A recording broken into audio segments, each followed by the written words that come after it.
Shalom, shalom, Elohim, tabernacle, la voix de Dieu. Que Dieu vous bénisse encore richement et abondamment. Nous sommes à la porte de l'année 2023 et je viens encore une fois vous souhaiter une bonne, heureuse année en Jésus-Christ. Et je souhaite que cette année 2023, votre foi puisse prospérer davantage, aller de l'avant. Je pouvais peut-être dire que l'année 2022, il y a beaucoup de personnes qui ont progressé et dans la foi, et il y a beaucoup aussi qui se sont rétrogradés aussi dans la foi.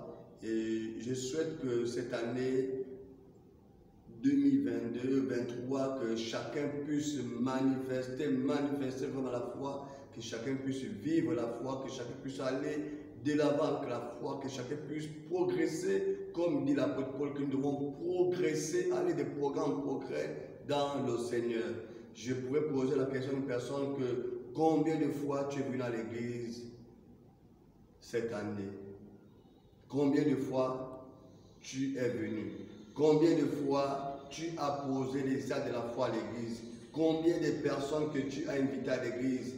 Combien de personnes que tu as évangélisées? Combien de personnes que tu as parlé de Jésus, que tu as même donné l'argent de taxer pour venir à l'église? Combien de fois tu as fait un vœu à Dieu cette année 2022? Combien de fois tu as donné ton offrande? Combien de fois tu as donné ta dîme? Combien de fois tu as participé à la construction de la maison de Dieu?